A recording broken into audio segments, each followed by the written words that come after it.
සුබ දවසක් වේවා කියලා ප්‍රාර්ථනා කරනවා.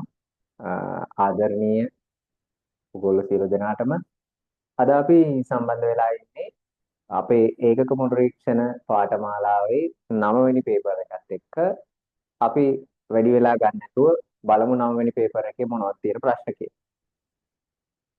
අපේ ඒකක පුනරීක්ෂණ පාඨමාලාවේ 9 වෙනි පේපර් එකට තමයි යන්න හදන්නේ. ඔන්න ඒකේ පළවෙනි ප්‍රශ්නෙට යමු. රූපේ දක්වා ඇති පරිදි අරය සිම්පල් R වන ඝන ගෝලයක් සමාන කොටස් 4කට වෙන් කළ විට එක් කොටසක පෘෂ්ඨ වර්ගඵලය වන්නේ. එතකොට අපිට එකිනෙකට ලම්බකව කැපුම් දෙකක් යොදන්න වෙනවා මෙතන. හරි. පුතේ බලන්න මෙන්න මේ ඝන ගෝලය එකිනෙකට ලම්බක කැපුම් දෙකක් යොදලා තමයි සමාන කොටස් 4කට වෙන් කරන්නේ. කියන්නේ දැන් අපි ගත්තොතින් මෙන්න මෙහෙම කැපුමක් දානවා නම් ඊට ලම්බකව කැපුමක් දාන්න. ඒ වගේ කැපුම් දෙකක් යොදලා සමාන කොටස් 4කට වෙන් කරගෙන තියෙනවා. එතකොට මේකෙන් එක කොටසක් වෙන් කරලා ගන්න ඕනේ. මේ බලන්න මම මේ වෙන් කරලා ගන්නකොට ඔහොම ඔය විදිහට. ඔන්න මම වෙන් කරලා ගත්තා. එතකොට මේකේ අහන්නේ එක් කොටසක වර්ගඵලය. උදේ මෙන්න මේ මම වෙන් කරලා ගත්ත කොටසේ මෙන්න මම මේ අඳුරු කරන්නේ අර්ධ උතයක්. කැපුම් මොහොනක. ඒක අර්ධ උතයක්. මෙන්න මේ අඳුරු කරන්නේ අර්ධ උතයක්මයි. බලන්න අර්ධ උත දෙකක් තියෙනවා. ඊට පස්සේ බලන්න පුතේ මම මෙන්න මේ විදියට අඳුරු කරන්නේ ඔය සම්පූර්ණ ගෝලයම එයාගේ තියෙන වක්‍ර පෘෂ්ඨය 4ට බෙදුනට පස්සේ ඒ 4න් එක කොටසක් තමයි මම මේ අඳුරු කරන්නේ. එහෙනම් අන්න මම මුළු පෘෂ්ඨ වර්ගඵලය හොයද්දී මට සිද්ධ වෙනවා මේ අර්ධ උත දෙකේ වර්ගඵලය හොයන්න. මෙයාගේ අරය R ලුනේ. එතකොට අර්ධ උතයක වර්ගඵලය හොයන්නේ භාගයයි පයි R වර්ග වලින්. ඒ වගේ දෙන්නෙක් ඉන්නවා. හරි. එහෙනම් ඒක හරි. ඊළඟට සම්පූර්ණ ගෝලයම තිබුණනම් එයාගේ වර්ගඵලය වෙන්නේ වක්‍ර පෘෂ්ඨයේ 4යි පයි R වර්ග. දැන් වක්‍ර පෘෂ්ඨයේ මොකද වෙලා තියෙන්නේ කොටස් 4කට වෙන් වෙලා සමාන කොටස් 4කට. එහෙනම් ඒක 4ෙන් බෙදෙනවා. එහෙනම් අන්න 4ට 4 කැපිලා ගියා. එතනින් ආව පයි R වර්ග. මෙතන දෙකට දෙක කැපිලා යනවා. එතනිනුත් වෙනවා පයි R වර්ග. එහෙනම් පුතේ පයි R වර්ගට පයි R වර්ග එකතු වුණාම 2යි පයි R වර්ග කියලා උත්තරයක් තමයි ලැබෙන්න ඕනේ. පුතේ පිළිතුර තියෙනවා පළවෙනි වර්ණයේ.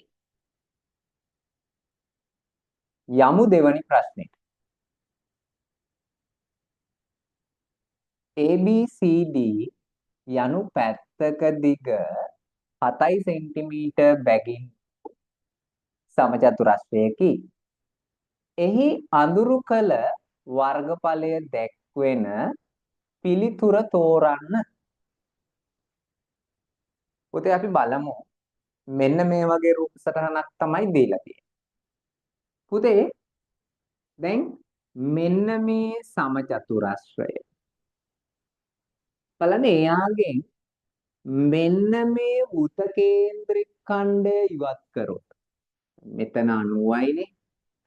මෙන්න මේ ABCD කියන සමචතුරස්‍රයෙන් මෙන්න මේ වෘත ඛණ්ඩය ඉවත් කරොත් මෙන්න මේ වෘත කේන්ද්‍රික ඛණ්ඩය ඉවත් කරොත් මෙන්න මේ ඉතුරු කොටසේ වර්ගඵලය ලැබෙනවා. හරිද? ඒ ඉතුරු කොටසේ වර්ගඵලය ලැබෙනවා. මේ කොටසේ වර්ගඵලය. මේ කොටසේ වර්ගඵල සමානයි. බලන්න. අනිත් පැත්තෙනුත් මෙහෙම වෘත කේන්ද්‍රික ඛණ්ඩයක් ඉවත් කරලා තියෙන්නේ. එතකොට පුතේ අපිට පුළුවන් මෙන්න මේ කොටසයි මේ කොටසේ වර්ගඵල හොයාගෙන සමචතුරස්‍රයේ වර්ගඵලයෙන් මේ කොටස් දෙක අඩු කරලා මෙයාගේ වර්ගඵලය හොයන්න. මම මුලින්ම එන්නම් මෙන්න මේ කොටසේ වර්ගඵලය හොයන්න.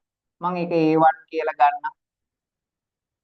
ඒක හොයන්න වෙන්නේ සමචතුරස්‍රයේ වර්ගඵලයේ. මේක 7 සෙන්ටිමීටරනේ. ඒතර සමචතුරස්‍රයේ වර්ගඵලය එන්නේ 7 සෙන්ටිමීටර ගුණ කිරීම 7 සෙන්ටිමීටර. ඒකෙන් අඩු කරන්න වෙනවා පුතේ වෘත කේන්ද්‍රික ඛණ්ඩයේ වර්ගඵලය. එන්නේ වෘතයකින් 4න් එකක් තමයි උතන තියෙන්නේ. phi r වර්ග. ඔහොම. හරිද? එතකොට පුතේ මෙතන එනවා වර්ග සෙන්ටිමීටර් 49ක්. මෙතන මේ 7ට 7 ගොඩවල් 1යි 7ට 7 ගොඩවල් 1යි. ඒතර 154 4ෙන් බෙදුවහම උඩ 154යි 4ෙන් බෙදුවහම ලැබෙනවා 38.5යි වර්ග සෙන්ටිමීටර. හරිද? එතකොට එතන ලැබෙනවා 10.5යි වර්ග සෙන්ටිමීටර. පුතේ ඒ ලැබුණේ මෙන්න මේ හිත් වලින් අඳුරු කරපු කොටස. ඒතර දැන් ඒ වගේ කොටස් දෙකක් අඩු කරා නම් හරි නේද සමචතුරස්‍රයේ. එහෙනම් අන්න අපිට ඔය අඳුරු කළ කොටසේ වර්ගඵලය. අඳුරු කළ කොටසේ වර්ගඵලය හොයන්න පුළුවනි. කොහොමද? සමචතුරස්‍රයේ වර්ගඵලය 49යි වර්ග සෙන්ටිමීටර. ඒකෙන් අඩු කරන්න ඕන 10.5ව දෙකක්. හරිනේ? එතකොට 49යි වර්ග සෙන්ටිමීටර. 10.5ව දෙකක් කියන්නේ 21යි වර්ග සෙන්ටිමීටර. එතකොට අඩු කරාම 28යි වර්ග සෙන්ටිමීටර කියලා ලැබෙන උත්තරය. 28යි වර්ග සෙන්ටිමීටර. පිළිතුර තියෙනවා 4 වෙනි වරණේ. අපි 3 වෙනි ප්‍රශ්නෙට යමු. ඝනකයක විකර්ණය ඔස්සේ ලබාගත් හරස් කඩක වර්ගඵලය 4යි මූල 2යි වර්ග සෙන්ටිමීටර වේ. එහි පැත්තක දිග සොයන්න. ඉතින් ඝනකයේ පැත්තක දිග නැත්නම් ධාරයක දිග හොයන්න කියලා තමයි කියන්නේ. උදේ ඔන්න ඝනකයක් තියෙනවා. අපි ආගේ ධාරයක දිග සිම්පල් A කියලා ගමු. දැන් මෙන්න මේ යාගේ විකර්ණය ඔස්සේ කැපුමක් යෙදුවහම හරිද? විකර්ණය ඔස්සේ කැපුමක් යෙදුවහම මෙන්න මේ කැපුම් තලයේ වර්ගඵලය තමයි අපිට 4යි මූල 2යි වර්ග සෙන්ටිමීටර කියලා දීලා තියෙන්නේ. එතකොට එයාගේ මෙන්න මේ පාදය මම x කියලා ගන්නවා. හරිද? මෙයා කොහොමත් තේනේ. එතකොට පුතේ ඔන්න ඔය x ගුණ කිරීම a කියන එක තමයි 4යි මූල 2යි වර්ග සෙන්ටිමීටර වෙන්න ඕනේ. දැන් මේ x කියන කෙනාට අපිට සිම්පල් A ඇසුරේ සම්බන්ධතාවයක් ගොඩනගන්න පුළුවන්. ඇවිල්ලා මෙතන ඍජු කෝණී ත්‍රිකෝණයක්නේ හැදෙන්නේ. බලන්නකෝ. මේ දෙන්න A බැගින් වෙනවා මෙයා x. ඒතර අපිට පුළුවන් මෙන්න මේ x සඳහා A ඇසුරෙන් ප්‍රකාශනයක් ගොඩනගන්න පයිතගර සම්බන්ධතාව පාවිච්චි කරලා. අන්න එතන එනවා කර්ණපාදයේ වර්ගය සමානයි ඉතිරි පාද දෙකේ වර්ගවල එකතුව. එතකොට x වර්ග සමානයි a වර්ගට a වර්ග එකතු වුණාම 2යි a වර්ග. මම දෙපැත්තෙම වර්ගමූලය ගන්නම්. ගත්තම x වර්ගගේ වර්ගමූලය x. මෙයා මූල 2යි කියලා එනවා. මෙයා a වර්ගගේ වර්ගමූලය a. එහෙනම් අනේ x වෙනුවට අපිට දාන්න පුළුවන් පුතේ මූල 2යි. එහෙනම් මෙතෙන්ට දානවා මූල 2යි a ගුණ කිරීමයි. සමානයි 4යි මූල 2. පුතේ දෙපැත්තම මූල 2කින් බෙදුවොත් මොකද වෙන්නේ? එහෙනම් මූල 2ට මූල 2 කැපිලා යනවා. මෙතනත් මූල 2ට මූල 2 කැපිලා යනවා. a ගුණ කිරීම ඒ කියන්නේ a වර්ග. a වර්ග සමානයි 4යි. එහෙනම් දෙපැත්තෙම වර්ගමූලය ගත්තම a සමානයි 2යි සෙන්ටිමීටර කියලා ලැබෙනවා. එහෙනම් අන්න පැත්තක දිගේනවා 2යි සෙන්ටිමීටර කියලා. උදේ පිළිතුර තියෙනවා පස්වෙනි වරණයි. හතරවෙනි ප්‍රශ්නෙට යමු. ඝනකයක පෘෂ්ඨ වර්ගඵලයේ විශාලත්වය එහි පරිමාවෙහි විශාලත්වයට සමාන වේ නම් ඝනකයෙහි පැත්තක දිගෙහි විශාලත්වය වනුයි. දැන් ඔන්න කියනවා ඝනකයක පෘෂ්ඨ වර්ගඵලයයි පරිමාවෙහි විශාලත්වයන් සමාන වෙනවා. ඝනකයෙහි පැත්තක දිගෙහි විශාලත්වය තමයි අහන්නේ. පුතේ ධාරයක දිග සිම්පල් A වෙච්ච ඝනකයක් තියෙනවා. එයාගේ පරිමාව හොයන්නේ ඒ ඝනයේ. එයාගේ මුළු පෘෂ්ඨ වර්ගඵලය හොයන්නේ 6A වර්ගවලින්. දැන් මෙතෙන්දි කියන විදියට කොයි දෙන්න සමාන වෙනවලු බලන්න. 6A වර්ග සමාන වෙනවලු ඒ ඝණයට. විශාලත්වයන් තමයි සමාන. ඒකක සමාන නැහැ මේ දෙක. එහෙනම් බලන්නකො දෙපැත්තම A වර්ගයෙන් බෙදුවහම මොකද වෙන්නේ? මේ A වර්ගයට මේ A වර්ගය කැපෙනවා. මෙතන A වර්ගයට A වර්ගයක් කැපිලා A ඉතුරු වෙනවා. එහෙනම් A සමාන වෙනවා 6ට. එහෙනම් අන්න ඒකක 6යි කියලා අපිට ගන්න පුළුවන්. හරි සරලයි ප්‍රශ්න. පස්වෙනි ප්‍රශ්නෙට යමු.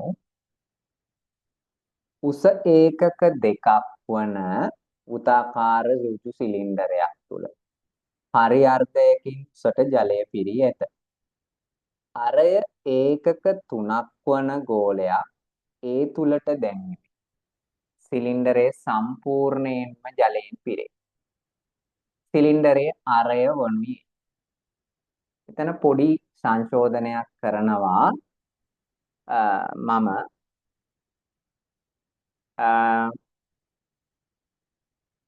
මෙහෙම උස ඒකක 4ක් වන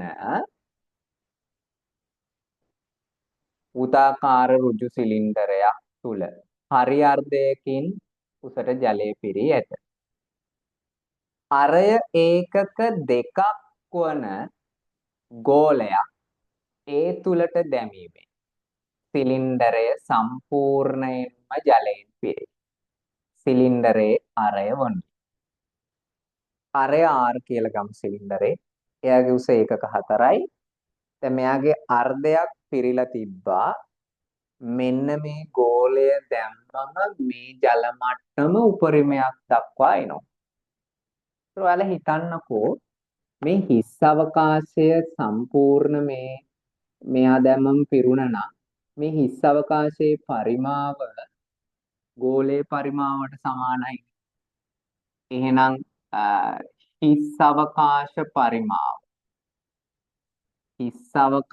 පරිමාව සමානයි ගෝලයේ පරිමාව. හරිද?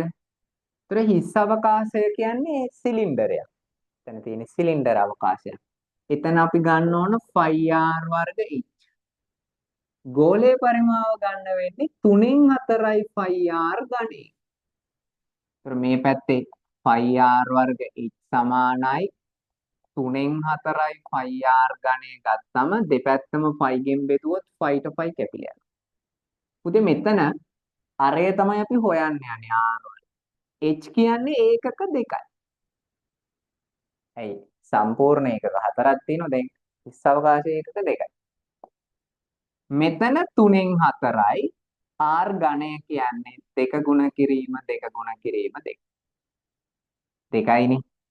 ඒතර මේ පැත්තත් දෙකෙන් බෙදලා මේ පැත්තත් දෙකෙන් බෙදුවොත් ඔන්න ඒ දෙකට ඒ දෙක කැපිලා යනවා 4 වරක් 2 8යි 8 වරක් 2 16යි 16 බෙදීම 3. මම R නේ හොයන්න යන්නේ. කොහොම වර්ගමූලය ගන්නවා R සමානයි. පුතේ 16 වර්ගමූලය 4යි. 4 බෙදීම මූල 3 කියලා එනවා. 4 බෙදීම මූල 3 කියලා එනවා. පොඩි සංශෝධනයක් කරා මම පිළිතුරු සංශෝධනය කරේ නැහැ. මෙන්න මේ විදියට උත්තරේ ගත්තා. 6 වෙනි ප්‍රශ්නෙට යමු. පාදයක දිග L වන ඝනකයක පාදවල මිනුම් දෙගුණ කළහොත් නව ගණකයේ පරිමාව කොපමණද? කියන්නේ දැන් මේ මෙතන කී ගුණයකින් වැඩි වෙනවද කියන කතන්දරය අහන්නේ. පාදයක දිග L වන ගණකයක පාදවල මිනුම් දෙගුණ කළා. ඒ කියන්නේ 2L කරනවා කියන එකනේ. නේ දෙගුණ කරනවා කියන්නේ. එතකොට අපෙන් අහනවා පරිමාව කී ගුණයකින් වැඩි වෙනවද කියලා. එතකොට මේ පරිමාව කී ගුණයකින් වැඩි වෙනවද කියලා බලන්න නම් මෙයා දැන් දිග දෙගුණ කළාම ලැබෙන අවසාන පරිමාවෙන්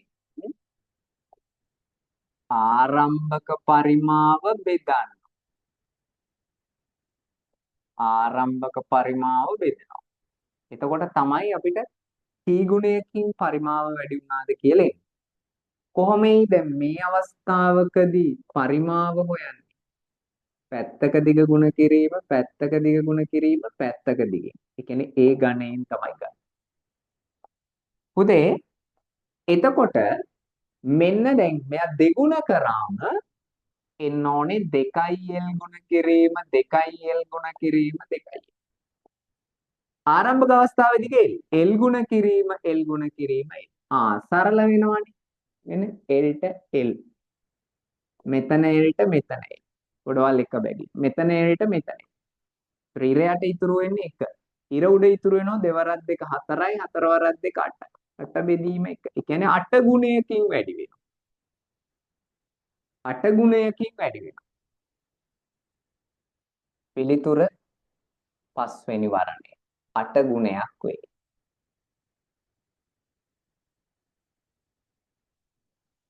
7 වෙනි ප්‍රශ්නේ PQRS ලක්ෂයන් වලින් ආවරණය වන කොටසේ පරිමිතිය වන්නේ. පරිමිතිය තමයි අහලා තියෙන්නේ. හරි ඔන්න ඔය වගේ සටහනක්. හැබැයි මම පොඩ්ඩක් මේ අංශක 120 කියන එක පොඩ්ඩක් අඩු කරලා ඇඳලා තියෙන්නේ. ඒතර මෙතන කේන්ද්‍රික ඛණ්ඩයේ කෝණය අංශක 120ක් වෙනවා. පුතේ පරිමිතිය හොයද්දී මේ අඳුරු කරපු කොටසේ PQ දිග අපි දන්නවා 3යි. SR දිගත් 3යි. මේ දෙන සමානයිනේ.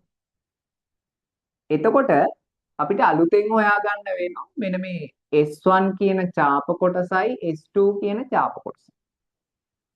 කොහොමද ඡාප කොටස් හොයන්නේ?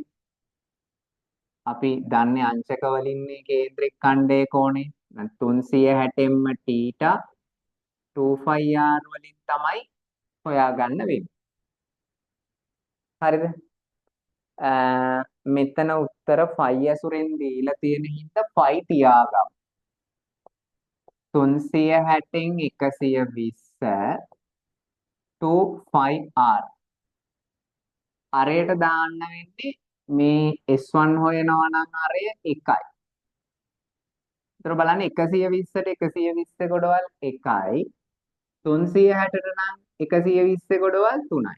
එතකොට එනවා 2යි බෙදීම 3යි කියලා. ඔන්න ඒ හේව්වේ S1. අපි S2ත් හොයමු. 360න්ම 120 2πr කියන්නේ මෙතන ඉඳලා මෙතෙන්ට තියෙන දුර 4යි. මෙතන අර සුපුරුදු විදියටම සරල වෙනවා. එතකොට ඉර උඩ එනවා 8යි බෙදීම 3යි. ඉර උඩ 8යි බෙදීම. දැන් පරිමිතිය හොයන්න පුළුවන්. කොහමද? මේ දෙන්නම දන්නවා. මේ දෙන්න 3යි 3යි 6යි. මෙතන එනවා 2යි බෙදීම 3. මෙතන එනවා 8යි බෙදීම 3. පුතේ දෙන්නගෙම හරයන් සමානයිනේ. හරයන් සමාන හින්දා පිළිතුරේ හරය විදියට මේ දෙන්න එකතු කරද්දි 3ම ගන්න පුළුවන්. ඒතකොට 3මයි. ලවයන් දෙක එකතු කරනවා. 2යි 8යි එකතු වුණාම 10යි. බලමු ওই වගේ උත්තරයක් තියෙනවද කියලා. 7 වෙනි ප්‍රශ්නෙට උත්තරේ පළවෙනි වරණේ තියෙනවා. අපි යමු 8 වෙනි ප්‍රශ්නෙට.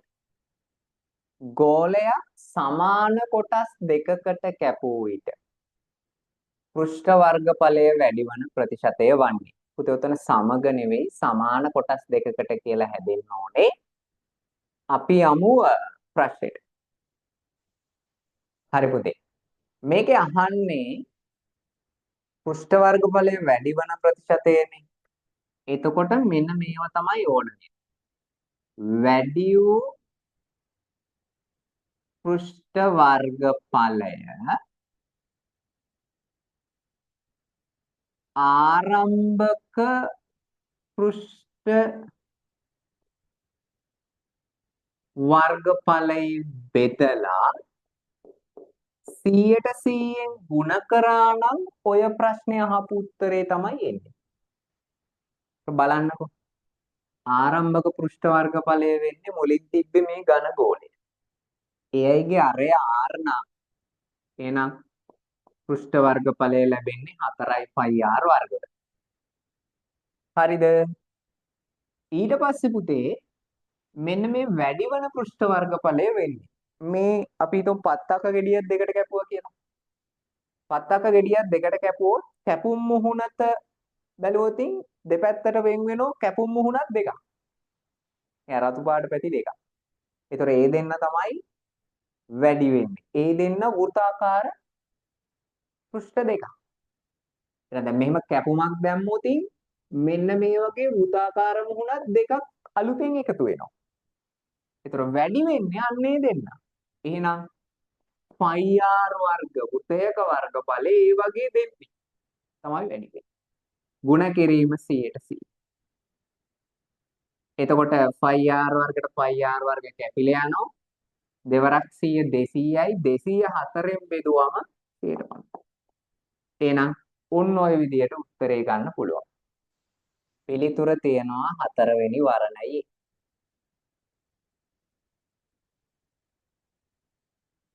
9 වෙනි ප්‍රශ්නෙට යමු. ඝනකයේ AD සමානයි 2 මූල 3යි සෙන්ටිමීටර් වේ. ඝනකයේ පෘෂ්ඨ වර්ගඵලය. උදේ ඔය AD කියන්නේ කවුද? AD කියන්නේ ඝනකයේ විකර්ණය. AD කියන්නේ ඝනකයේ විකර්ණය. උදේ ඔන්න ඝනකයේ විකර්ණයේ දෙක තමයි දීලා තියෙන්නේ. එයා ඇසුරෙන් අපිට පුළුවන් මෙයාගේ ධාරයක දිග හොයන්න. අපි කලින් පේපර්ස් වලත් සාකච්ඡා කරලා තියෙනවා ඔහම ඝනකයක විකර්ණයේ දිග හොයන්න පුළුවන් මූල 3යි ඒකේ. ඝනකයක විකර්ණයේ දිග හොයන්න පුළුවන් මූල 3යි ඒකේ. ඒතර විකර්ණයේ දිග දීලා තියෙනෝනේ 2යි මූල 3යි කියලා. එහෙනම් මේ පැත්තේ මූල 3යි ඒ. දෙපැත්තම මූල 3න් බෙදුවහම පුතේ අන්න මූල 3ට මූල 3 කැපිලා ගියා. මෙතනත් කැපුණා. ධාරයක දිගේනෝ 2 සෙන්ටිමීටර් කියලා. අපෙන් අහන්නේ වර්ගඵලය. මුළු පෘෂ්ඨ වර්ගඵලය. එහෙනම් එයා හොයන්නේ 6යි a වර්ගවලින්. මුහුණතක වර්ගඵලය 6න් ගුණ කරනවා. එහෙනම් 6 ගුණ කිරීම a කියලා කියන්නේ 2 සෙන්ටිමීටර්. එහෙනම් දෙවරක් 2. දෙවරක් 2 4යි 4 වරක් 6 24යි වර්ග සෙන්ටිමීටර් කියලා එනවා පිළිතුර. පිළිතුර තියෙනවා 4 වෙනි වරණයේ. ඊළඟට අවසාන ප්‍රශ්නය 10 වෙනි ප්‍රශ්නය.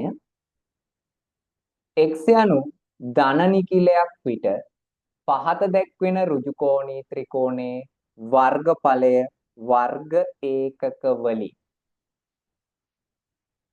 ඔන්න මෙයාගේ වර්ගඵලය. මේ ඍජුකෝණී ත්‍රිකෝණයේ වර්ගඵලය වර්ග ඒකක වලින් තමයි අහන්නේ. මේක ඍජුකෝණී ත්‍රිකෝණයක් නම් අපිට පුළුවන් මේ දීලා තියෙන පාද අතර පාදවල දිග අතර සම්බන්ධතාවයක් ලබා ගන්න පයිතගරස් සම්බන්ධතාවයට අනුව. ඒතර මේ කර්ණපාදයේ වර්ගය සමාන වෙනවා ඉතුරු පාද දෙකේ වර්ගවල එකතුවට. එහෙනම් ඔන්න පයිතගරස් සම්බන්ධතාවය. පයිතගරස් සම්බන්ධතාවය. ඔන්න කර්ණපාදයේ වර්ගය කර්ණපාදයේ දිග x-4 එයාගේ වර්ගය සමාන වෙනවා පුතේ ඉතිරි පාද දෙකේ වර්ගවල එකතුවට. මෙන්න ඔය විදිහේ සම්බන්ධතාවයක් ලියන්න පුළුවන්. පුතේ මෙන්න මේ හැමතැනදීම යෙදුනේ ද්විපද ප්‍රකාශන. ඒතර ද්විපද ප්‍රකාශනයක වර්ගායිතයක් ගන්න වෙනවා. අපි නිකන් මොඩල් එකක් ගත්තොත් මෙන්න a ධන b ගේ වර්ගය කියලා ගත්තොත් ඕක විසඳන්න පුළුවන්. මුලින්ම ගන්නෙ පළවෙනි පදේ වර්ගය. ඊට පස්සේ ගන්නෙ පද දෙකේ ගුණිතයේ දෙගුණය. පද දෙක ගුණ කරාම ධන ධනෙන් ගුණ කරාම ධන a b ගෙන් ගුණ කරාම ab එයාගේ දෙගුණය 2යි. අවසානයේ එනවා දෙවනි පදේ වර්ගය. එහෙනම් ওই විදිහට මේ හැම එකක්ම විසඳ ගන්න පුළුවන්. මෙයා විසඳමු අපි පළවෙනි පදේ වර්ගය. ඊළඟට එනවා පද දෙකේ ගුණිතයේ දෙගුණය. මේ දෙන්න ගුණ කරාම 4x ඒකේ දෙගුණය 8යි. අවසාන පදේ වර්ගය. ඊට පස්සේ මෙතනත් එනවා පළවෙනි පදේ වර්ගය පද දෙකේ ගුණිතයේ දෙගුණය 3x ඒක දෙගුණ වුණාම 6යි. 3 වරක් 3 9යි. මෙන්න ඊළඟ එක්කෙනා ගමු x වර්ග පද දෙකේ ගුණිතය 2x එතකොට 4ix වෙනවා. 4. ඔන්න ඔය විදියට දැන් මේ සජාතීය පද එක පැත්තකට දාලා අපිට සුළු කරගන්න පුළුවන්. මම මේ සෙට් එකත් එහා පැත්තට අරන් යනවා. එතකොට මේ පැත්තේ බිඳුවක්. හරිද? මේ x වර්ගට මේ x වර්ග එකතු වුණාම 2x වර්ග. මෙයා මේ පැත්තෙන් අරන් ආවම මෙයා ඍණ x වර්ග වෙනවා. ඊට පස්සේ පුතේ මේ 6ix ට මේ 4ix එකතු වුණාම 10ix. මෙයා එහා පැත්තෙන් ගෙනත් දැම්මම ඍණ 8ix වෙනවා. මෙතන නම් මේ 4 එකතු වුණාම 13යි. මෙයා මේ පැත්තෙන් ගෙනාවම ඍණ 16යි. දැන් බලන්නකො 2x වර්ගයෙන් x වර්ග ගියාම x වර්ග ඉතුරුයි. 10ix ගෙන් 8ix ගියාම 2ix ඉතුරුයි. 13න් ඍණ 16ක් ගියාම ඍණ 3යි.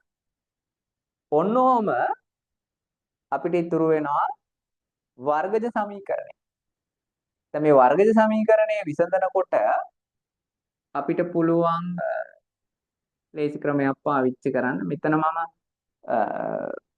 මෙන්න මේ විදිහට හදනවා. මෙන්න මේ පදේ කොටස් දෙකකට වෙන් කරගන්න. මෙතන එකේ ඉලක්කමනේ තියෙන්නේ. ඒතර මට වෙන් කරගන්න පුළුවන් මෙහෙම. මෙයා x වර්ගෙ හිමම ඉන්නවා. මම වෙන් කරගන්නවා ධන 3ix ඍණ x ඍණ 3. බලන්න මම මේක මෙයයිතුයි මෙයයිතුයි ගෙන් ගුණිතේ එන විදියට තමයි ගත්තේ. ඒතර මෙතන ධන 3ix මෙතන ඍණ x. මේ පදේ ආයෙමත් මම පැහැදිලි කරන්නම්. පුතේ අපි මෙන්න මේ තුන් දෙනාගේ ද්විපද ප්‍රකාශන වල වර්ගායිතය දුන්නේ. ඒක මෙන්න මේ ආකාරයට විසඳගත්තා. ඊට පස්සේ සජාතීය පද එක තැනකට දාලා මේ විදියට අවසානයේ සුළු කළා මේ වර්ගජ සමීකරණයක් ගත්තා. ඒ වර්ගජ සමීකරණයක් විසඳලා සාධක යුගලක් අරගත්තා. ওই විදියට. එතකොට මෙන්න මෙතන මෙන්න මේ පද දෙකක ගුණිතයක් බිඳුව වෙනවා නම් මේ එක්කෙනෙක් හරි බිඳුව වෙනවා. එක්ක මෙයා බිඳුව වෙන්න පුළුවන්, එක්ක මෙයා බිඳුව වෙන්න පුළුවන්. එහෙනම් අපි ලියනවා x ධන 3 සමානයි බිඳුව වෙන්න පුළුවන්. හෝ x ඍණ 1 සමානයි බිඳුව වෙන්න පුළුවන්. ඒ දෙන්නගේ එක්කෙනෙක් බිඳුව වෙනවා. මේ ධන 3 එහා පැත්තට අරන් ගියාම ඍණ 3ක් වෙනවා. මේ ඍණ 1 එහා පැත්තට ගියාම ධන 1ක් වෙනවා. පුතේ මෙයා ධන නිකිලයක් කියවනේ. එහෙනම් අපිට පිළිතුර විදියට ගන්න වෙන්නේ ධන 1. එහෙනම් ධන 1 ගත්තොත් 1යි 3යි 4යි. මෙයාගේ දිග 4. 1යි 2යි 3යි. මෙයාගේ දිග 3යි.